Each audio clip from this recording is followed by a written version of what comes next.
Hello everyone, Shinto Bean here playing some more Warhammer combat cards, and in this video we're going to be taking a first look at the new exploration that is out this weekend. We're playing as Tyranids against Orks. It takes place over the course of 3 days, like every other past exploration, each day with a slightly different modifier. So for this one, the unique modifier is the amount of points you're able to use. On the very first day, usually they've set the cards to lower levels, but we're actually at kind of the mid-range levels here. And we have 399 deck points available. Now if you look at the following days, on the second day, we'll have 499 deck points available. And then on the final day, we've got a whopping 699 deck points. Never been able to build a deck of this size before in this game, so I'm looking forward to seeing what that's going to be like. But here on this first day, the deck that I will be using is with the Jackal Alphas. I've gone with a mostly keyword deck, so this is not necessarily the strongest build you could possibly go with here, but you may notice that there is a special bodyguard in there worth 200 points. And let's take a closer look. This is the Hierophant Bio-Titan, unique to this exploration only. Of course, it would be unplayable in any other game mode, but it's a monster, to say the least. 95 ranged with Barrage, and then 50 melee and 390 health. There's the back of the card if you want to read the text there. But obviously, going ranged would be a good idea with the Hierophant. So with the Jackal Alphas, it's going to combo pretty well.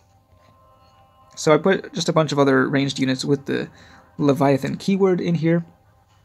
And one just little note, obviously with this thing, the thing that would combo the best with it would be the healer, with the Medicae little dude. With a very cheap points cost, you could increase this thing's health by well over 100, I would imagine. So, unfortunately, it does not have the keyword that I want, so that's why I've not included it in this deck. Now, taking a quick look at the mission rewards, which will be available throughout the course of this exploration, we've got a new legendary bodyguard, the Screamer Killer. This is a breed of Carnifex, and they've given it a psychic attack with the Psionic Blast trait. It also has a pretty decent melee attack as well by the time it reaches level 3. So it's quite similar in stats to the Maliceptor, which is the other big Psionic Blast unit that Tyranids have. Now you can see there at level 5 is where this thing really starts to shine with its strong psychic attack. At the lower levels it's not particularly amazing, but still allows you to have 2 units with Psionic Blast in the same deck. So definitely a nice addition. I do like these big bugs, so glad to see this thing in the game. And there is the back of the card. So anyway, let's go ahead and play a battle here.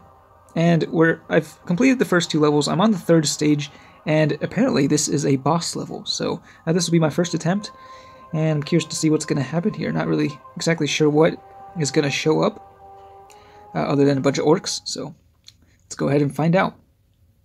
The first 2 warlords I faced were Captain Badruck on stage 1, and then Mozrog on stage 2, with a bunch of legendary bodyguards, so it was actually a pretty powerful force. We're up against Boss Zagstruck here. Alright, the Pain Boy deploying first. It's kind of a waste of the healing. Let's go ahead and drop down the Exocrine. It has triple shields, the outflank.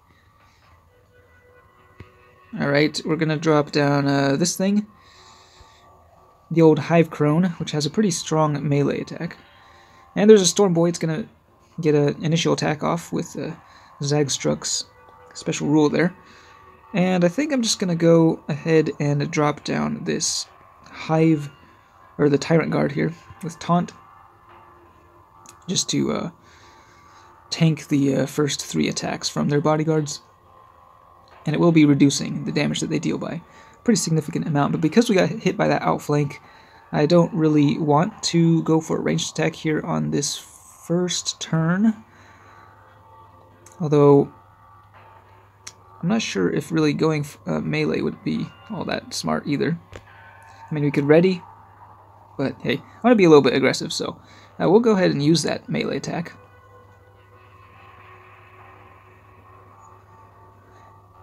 And with the Jackal Office, the very first ranged attack that your units are able to fire off will be dealing increased damage. It's increased by, I believe, 75%. Stormboy barely stays alive there, but obviously you don't really want to be using that extra powerful attack when you've been debuffed. It's going to kind of go to waste here on these guys, so we do have the Bio-Titan there, but not going to deploy it quite yet. Instead, I'm just going to go with the Tyranid Warrior. It's going to fire off its precision shot and blast that Stormboy out of the sky, and then we'll see what happens here. They have the little bomb squig, so that's going to get blown up here by the Hive Crone. And we will be hitting the little vehicle over there for some extra damage, 77, and then the Exocrine shooting it down with its main attack. Alright, what else is going to come out here? Stormboy Knob, dealing 46 damage with that attack. Ed Zappa, and then a Squig Buggy. Okay, still nothing too out of the ordinary. It's not really an amazing combo to be using with Zagstruck, although the Stormboys are pretty good. And Ed Zappa, I guess that was actually pretty decent. They do have some ranged retaliation, though. But I think it's time to bring out the big boy. And, I mean, with Barrage, you generally want to drop them in the center to deal the most with the splash damage. I'm wondering, though... sure, why not? We'll just drop it in the center lane and see what comes out when we destroy this, this Stormboy. So, it could have potentially dealt a lot more than 95 damage when combined with the Jackal Alphas, but for now, it's kind of getting wasted there. But we'll see what their final bodyguard is. And okay, that is a new card. It's kind of funky looking, one can't really tell exactly what it is, but we're going to get hit by the mother of all ranged attacks from the Orks. 173 barrage damage, wow, 61 to the sides. Oh, that was painful. That was really painful, especially with that Squig Buggy there. Let's take a closer look at this thing. So this is the Kill Blasta tank. Okay, another 200-point monster, 100 ranged attack with barrage, and 10 melee damage. So this is the Orcs' answer to the Hierophant, and that is a pretty nasty piece of hardware, that's for sure. I'm just glad it wasn't Captain Badrock that had that thing. Alright, so I think we're going to move the Hierophant over to the right lane to try to take down the Squig Buggy. We do have some barrage units here. Let's go with, we'll just go with this guy, I think. And then we can just drop down, sure, we'll just drop down this thing. The Gargoyle, which has Endless, so it can respawn when it dies for the first time.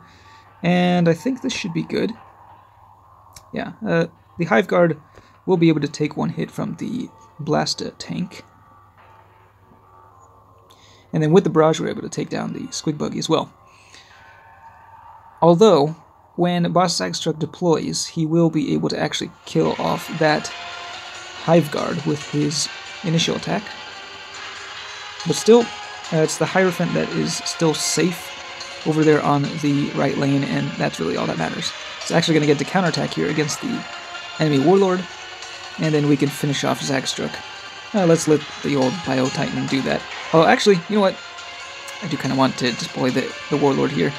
Jackal Alphas is pretty fun when using it to snipe the enemy Warlord. You can see here it has dead shots, so it's focusing all of the attacks from everything you have on the center lane, which is currently Boss Zagstruck. So we'll see how much this Gargoyle can do. It might actually be able to kill him in one shot.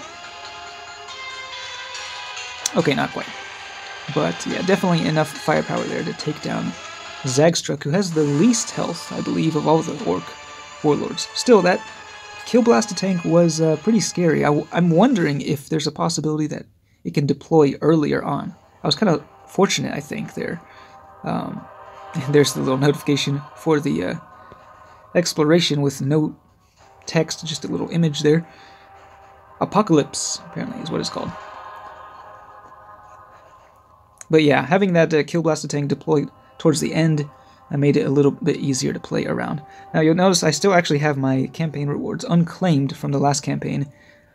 I'm actually saving them. I don't want to open it until after I unlock the first copy of this Screamer Killer, in the hopes that I will get a copy of the Screamer Killer in the campaign reward pack.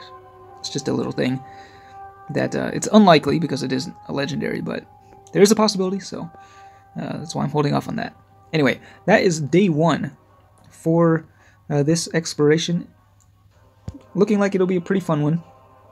Definitely looking forward to the coming days as well. I'm not sure if they'll be releasing any other special units, but let me know if you have any questions about this campaign.